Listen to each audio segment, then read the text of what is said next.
Hello and welcome to Dance Teachers Academy. I am your host, Jose on the mic, and with me is the lovely and talented, amazing dancer May. How are you doing today? I'm great today. How are you? I'm doing fabulous. Beautiful weather out. Says fall, it doesn't feel that way, but there it is. It's going to be a sunny day today. It is going to be a sunny day. Today we have with us, friend of the program, Mr. Jim Weber. How are you doing? Hey, okay, not too bad, thanks. It's good to see you, man. Jim Weber is back. One of my colleagues at Studio 22. Yes, Great and shameless plug right now for Studio 22. Yeah, fabulous place. We certainly enjoy working there. What's the address there? 14902, I believe. Preston Road. Preston Road. Dallas. 75254. If you want to get your dance on and make sure the dust doesn't settle on you, stop by, and I'm sure they'll teach you to do something. Yeah, and there's group classes 7 days a week. Yeah, I teach Monday nights country western and also Thursday night at 8:30. So come check that out. Lots of fun. Mm-hmm. Thursday night, Monday night. What level are you teaching? Well, because I'm sure that's important. I mean, I don't know anything about country dancing, so.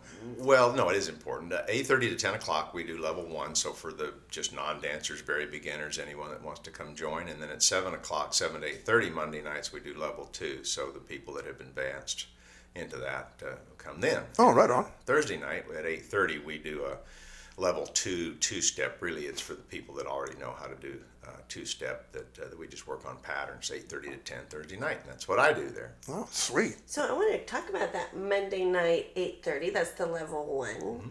Yeah, and that's you can be a total beginner, never have danced in your life, and come to level 1 Monday, 8:30. Absolutely, and that's the idea. So we start from the very, very beginning. We go really slow, and this whole year we've been working on progressive double two-step, which is arguably the most popular dance in Dallas. Mm-hmm. It's been done here since the late 80s, taught extensively, and it's a really cool dance to learn, and one you can really go out and use. So I do want to talk about that level 1 class, or just any beginner class, because I think the scariest lesson or the scariest time to come to the dance studio is your very first lesson. So we might title this podcast, How to Be a Gentleman and a Lady on the Dance Floor. And there's mentally some things that we could help people prepare for, because you'll take care of the dance part. They don't have to know anything. So how should they prepare? Well, first of all, generally in this country, for the last several decades, the guys have sadly just been completely neglected when it comes to any kind of dance training. And so many people just have no idea, guys particularly. The women typically have some training early on, jazz, tap, ballet. Their moms throw them into dance class early, or cheerleaders, sure. Drill team, right. Something. And so they're at least, they've had some kind of training generally, and guys just none. And so they're somebody's got to do the boy sports, and so baseball, football, hockey, that sort of thing, basketball. So many of them are very good at that, yes. But dancing is just a different beast. And guys that are very good at various things in their lives, they get on the dance floor and they have no knowledge. There's nothing in their training to fall back on. I mean, it's just like learning a new language, and so it's really intimidating. Even though guys may be very confident in their daily lives, that's something that can just be very intimidating, and something that you have to be very careful with them. I mean, they can just decide, I don't want to do this because I don't want to get in front of people and make a fool of myself. I mean, this is a very big driving factor. Yes. No, not without alcohol. Well, that's or helps. At all. little swing juice Doesn't help. It doesn't help the teacher, but it does help the student. It can smooth out a few edges. Sure. There's no doubt about that. Absolutely. But so guys, and also frequently they get sort of drug into these classes by their significant others. Frequently that happens. They're trying to I could see that. Oh yeah, they're trying to be the good guy and make sure her take happy. one for the team. Yeah. Right. And so it's kind of up to you as their first contact to draw them in and make them feel like it's something that they can actually do. And so you have to be really careful initially with these guys, I find. Yes. And I think all the teachers at Studio 22 are really good about that, to make sure that the guys are getting a real solid base for the dancing, and then we keep the ladies busy turning, and things like that. But I really do like the way that you teach gentlemen, because you do have to be careful, and sometimes there's a wall up, right? Because they're already feeling a little bit like, I'm in this atmosphere that I'm not used to, and so you just have a way of just kind of calmly explaining things to them, and your classes are always full and always pretty equal, which can be unusual in a dance situation, because like you said, there's a lot of ladies that come in. Sure. So. Well, thank you. Well, I appreciate that very much. Yeah, I don't know. I guess thinking at it from that point of view, I mean, frequently my level 2 class has more guys than women. That's happened like all year long. Did you hear that, ladies? Yeah. Come on in. Yeah, please. More men than women. Yeah. Target-rich environment. Yeah. That know how to dance. That's good. Well, there you go. Mm-hmm. Yeah, and they all know that they're in level 2, so they know something, and so maybe I have a way to kind of get through to these guys. I keep trying anyway, because I know you really do. You're a great communicator with the men and the ladies. So in dancing, you're teaching dance steps, you're teaching frame, you're teaching popular steps, but people really learn so much more on a dance lesson than just dancing, like kind of social etiquette and different things like that. What kind of funny conversations have you had to? There we go. Well, here's where the rubber meets the road. Let's just talk about it. Well, I don't know. The classes, the policy of the studio is to rotate the classes, and what that means is that pretty frequently, we all switch partners, and so you end up dancing with everyone in the class several times during the hour and a half session. So, it's not a matter of you have to ask someone to dance and they reject you or they say yes. It's just kind of everybody dances together. So it's a little bit different environment than a real social dance floor.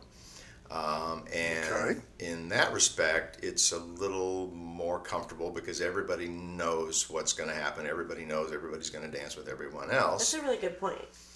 And so, everyone also knows that, I'm going to dance with this girl or guy who is not so good or just at the beginning of the learning curve, really. And then I'm going to get to dance with the better dancers as well. And I'll get to learn and I'll get, anyway, the interaction is really good. And everyone kind of gets along real well in these classes. And I've had very little, I find that I've had to do very little other than just teach.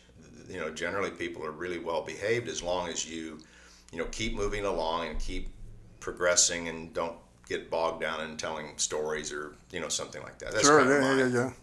Well, it's a good idea to have everybody understand, from the get-go, hey, listen, we're going to be switching partners, so, you don't have to sit there and get all kind of antsy about it. You already know what's going to happen. So, yeah, that's actually a pretty good idea. Yeah, it's a good idea, and it's a good point that you bring up, and it's something that I forget to say sometimes, but I do hear this is one of the most asked questions of me if someone's first going to come into the dance studio.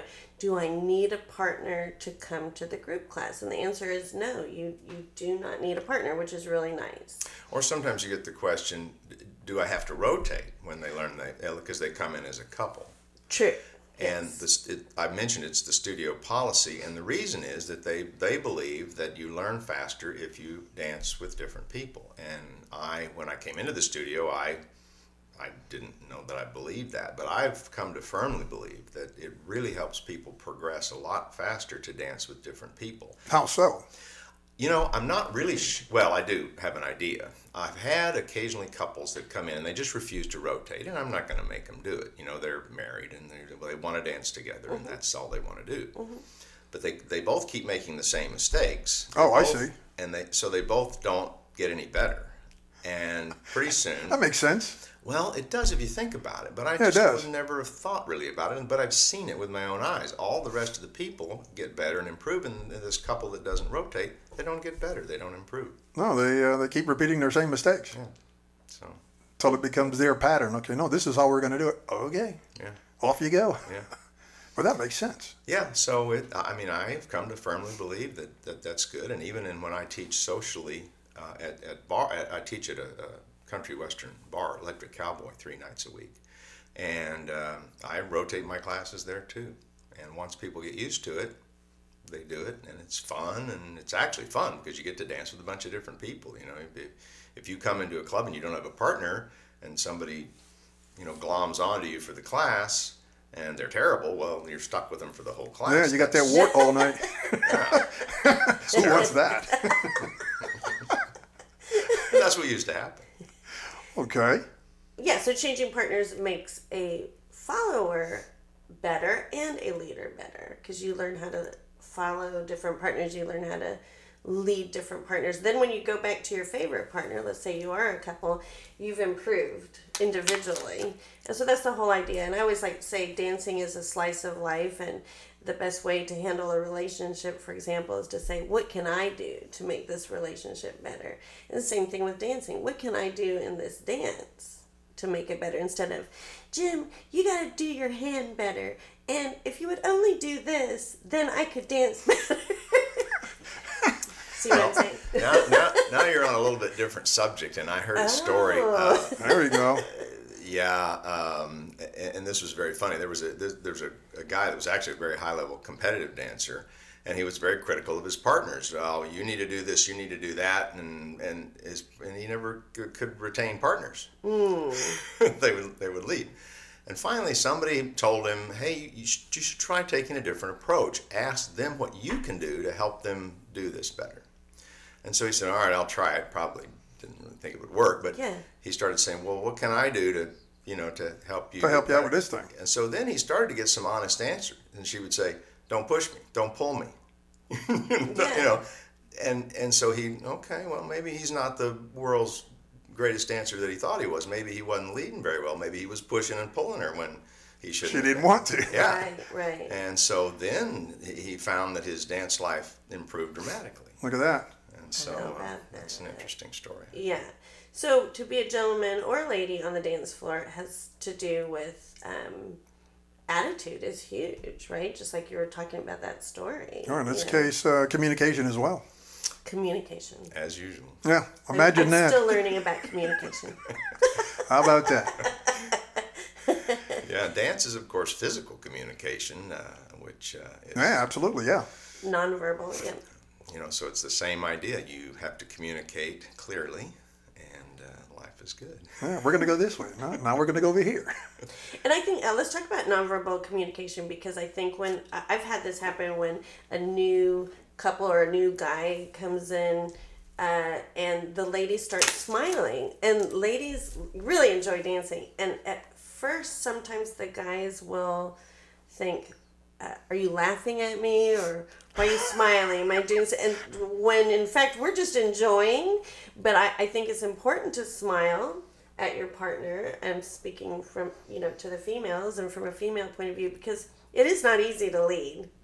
And I think a smile and just a gesture of that you're enjoying that moment goes a long way. And I think it's a gift that we can give our partner to.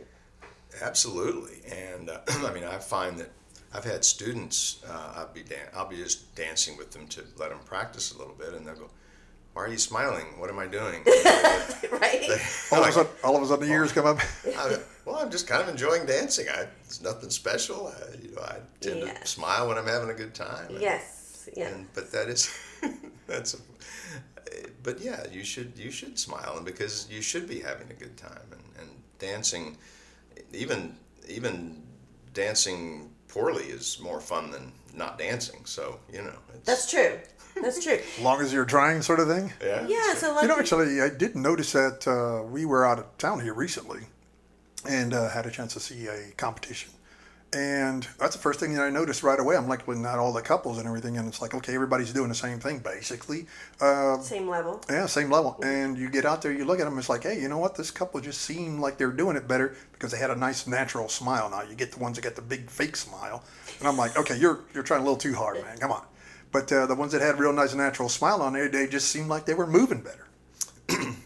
Well, that's interesting you say that. I completely agree. And you're talking about in the competition. In the competition, the actual participants. Yeah, you're right. And there's so many aspects to competition. One is if somebody comes in with some kind of a show background. I mean, they do plays, or I mean, they're used to performing at some level. And then there's some competitors that this is like they're going to Toastmasters for the first time. Public speaking, right? and they're terrified. Yes. And so their coach told them, paste this smile on your face and keep it there. And that's the best they can do.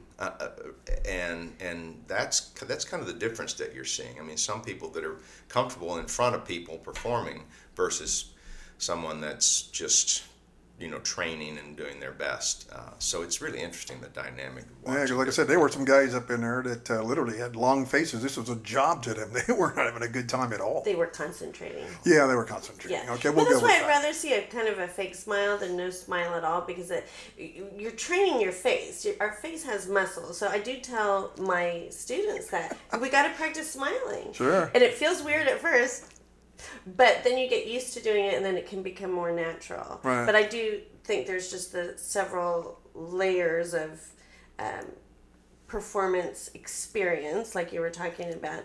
And so whether it's competition or coming in for the group class for the very first time, or the dance studio for the very first time, there's the nerves. Yeah, there's the nerves. So absolutely. Yeah. How do you calm them down, Jim? Well, to tell you the truth, I really don't try to do that too hard. I just get to work.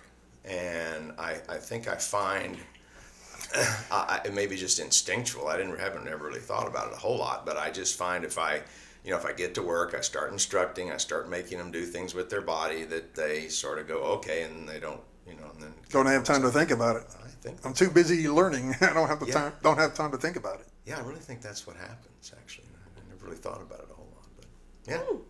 So actually, do your job. Yeah, imagine that. Well, and I recently, last night, I think even I had a nice compliment. Said, because these people go to other instructors, especially in different clubs, and they say, they really like the way I do things because I don't talk a lot about non-dance related stuff. I don't have these funny stories that I tell during class. I mean, I just teach and we practice stuff, and I'm very positive, and I have a partner that's kind of funny, and we make little jokes every now and then, and people enjoy that. But I generally just keep moving along and make sure they learn what we're doing on that evening, and that's what they like. So I mean, I kind of do what I would want if I were in the class, and that's kind of that makes sense. If that's what they like, great. If they don't, okay. Yeah, I spoke to try something else. I spoke to an instructor recently, and he went to some teacher training, and he said he wished that there had been more dancing because it was a lot of lecture and a lot of training, but ultimately dancers want to dance, and we do need training and on different things, but we want to get moving. So for a dancer to have to sit still and just listen. Yeah, and I think I kind of figured that out, again, not necessarily so consciously, but I keep people generally moving. I don't just talk and let them stand. That's a teaching technique. Keep them moving. I learned that when I first was teaching. Keep them moving. Okay. I'm here to learn how to dance, not to listen to you talk about Isn't that funny though? It's such a simple idea, but it really makes sense. So when I was trained at first, they said, if you're standing in the same spot on the dance floor, you're not dancing. Just kind of think about what's happening and what you're doing, and just get them moving. Because if you're moving, it feels like you're dancing. Yeah, I mean it's it's logical, but it's funny how maybe that doesn't happen in a lot of classes. And I mean, dance instructors have a lot of knowledge that they build up over the years. I mean, Yes. and so they sometimes feel the need to expound. Show how smart they are, so to speak. Yeah, or they really feel a genuine desire to share, but it's overwhelming to people. I mean, because we have done this for years, and Yes. this all of this stuff in our heads. Right.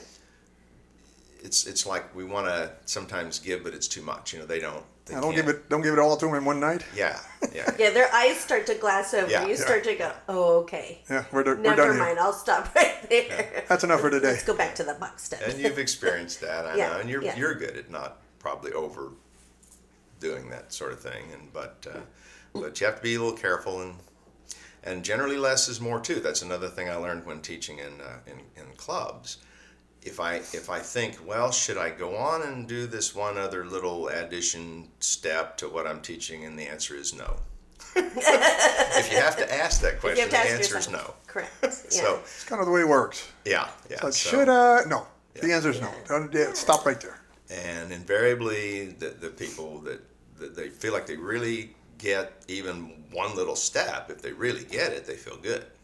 If you have this big long pattern that they don't get, they don't remember, and then that's not good. It's not good. Yes, because sometimes they can feel like, well, that was a waste of time because I don't remember any of it.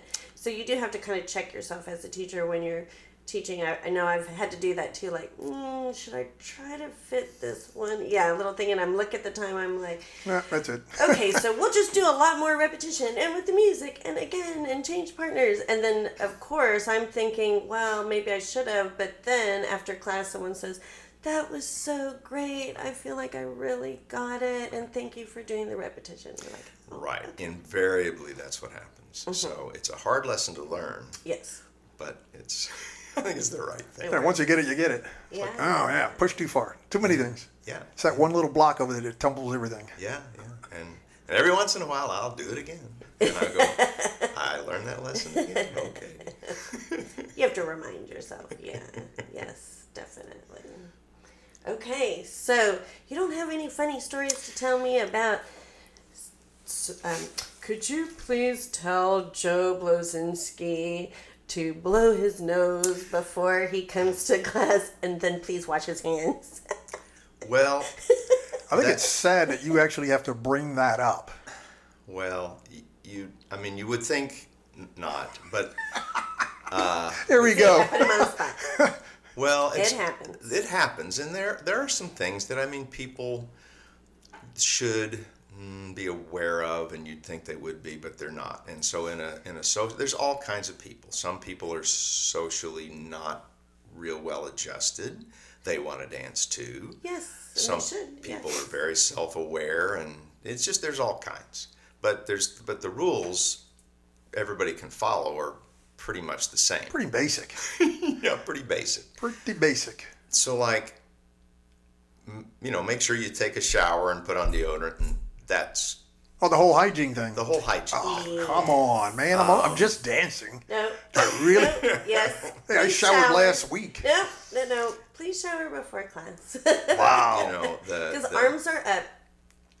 The better you take care of Sad that, commentary. well, We have to say it. and as a guy dance teacher, dancing with women, they always smell pretty good. Guys, Not so good. yeah.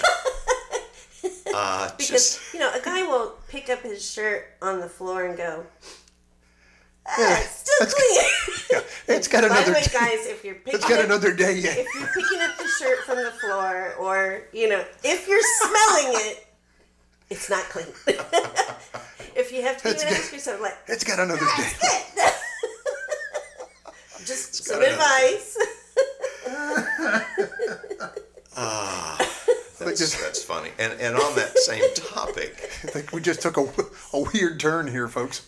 Stay with us. well, We have to talk about it. Wow. well, it is true, and sadly, but there's also this other really good idea that I learned, and that was when you dance, you tend to perspire.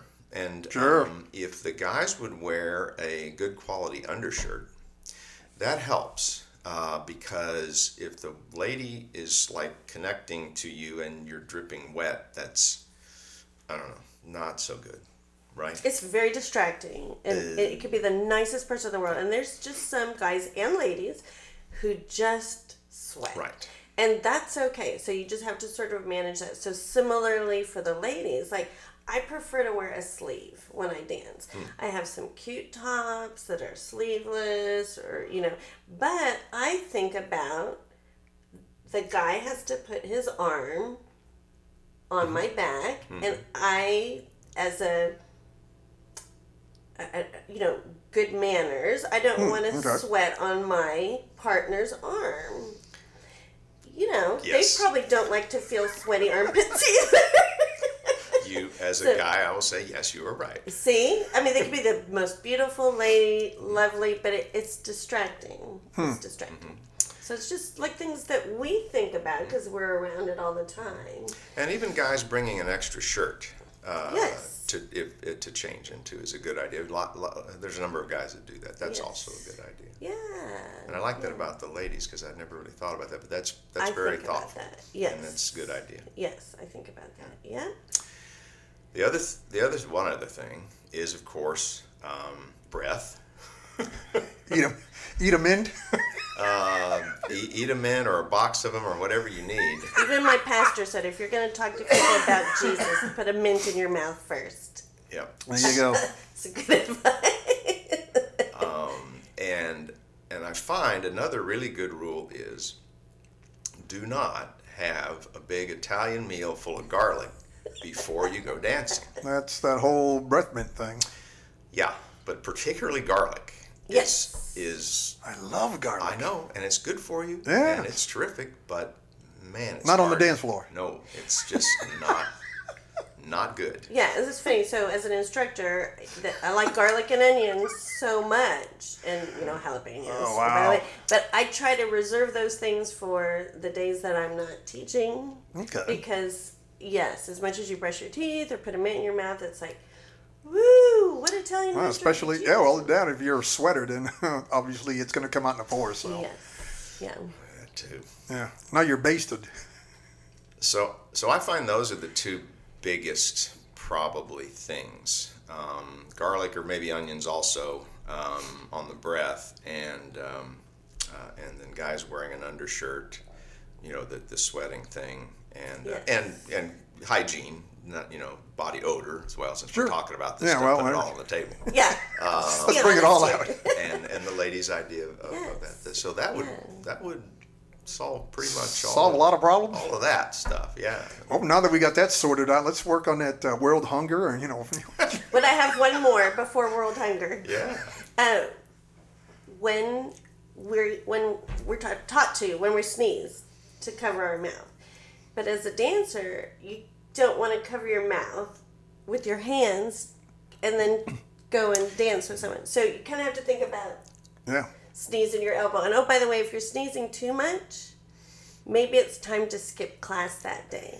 There's some people that are like, I kind of feel not so good, but I don't want to miss my dance class. And we appreciate your enthusiasm. We don't want to get sick either. Yes, and that is the fastest way to spread cold and flu is in a dance Especially this time of year, folks. So if you got the sniffles, stay at home. Well, that's good advice. And I mean, a few years ago, they came out with this idea of sneezing into your elbow. I haven't completely acquired that habit yet, but it's good. It's a good idea. Keeps it off your hands and mostly out of the air, which people are breathing, which is a good idea. And yes, if there's something wrong with you, stay home. That's good advice too. In this case, sharing is not. No, we don't need to share. No, and but my contention though also is, I mean, when you're especially when you're rotating through a class, you're in physical contact with an awful lot of people. Yes. And I am in physical contact with an awful lot of people every day. I kind of have a feeling that it makes my immune system better because like a kindergarten teacher. Yeah, pretty much. That's kind of my theory. I don't get sick very much, and they have hand sanitizer stuff in the studios. Yes. So if you feel compelled to do that, that's good too. It's always a good idea. Yeah, but those are also good thoughts. Yes, and so dancing now to the world issues. Oh, there we go. Dancing does make the world a better place. Makes someone happier. Endorphins. Oh yeah, there's just no downside. It's exercise. It's being social in a much better way than just social media, in my opinion. You have to actually interact with people socially. I mean, you don't have to really. Your conversations are really physical rather than verbal, which is an interesting little dynamic. And all you really have to. There's only 5 words you really need to know. Do you want to dance? There you go. And would you like to dance? Or would you like to dance? There we go. And generally, and this is also something kind of etiquette along the etiquette lines, I would say to the ladies, dance with a guy once. You're not required to dance with him, period, but you don't have to do it again. But yeah, give him a shot. Give him a shot, yeah. So do it once. And that way, the guy, because whoever asks can experience rejection if you tell them no. It's not easy. And it's not easy. Yeah. It's not. And I also tell women, we're well into the 21st century. You want to dance with some guy, go ask him. Bingo. I totally agree with you. Yeah, what's wrong with that? There's some ladies that are just like, the way I was raised is I don't dance or I don't ask. I wait for a gentleman to ask me. And they're, May, how is it that you get a chance to dance so much? Because I asked. I asked them. Yeah, I'm like, would you like to dance? So I think it's really nice for a lady to ask a guy too. I don't see an issue with that. I honestly don't. Yeah. Yeah, I mean. And say yes if someone asks you to dance. Right, and guys too. If guys are, yes. If a lady asks you to dance, say dance with her once. Yes. Don't have to do it again, but do it once. Yes. Then sure. Everybody gets to dance.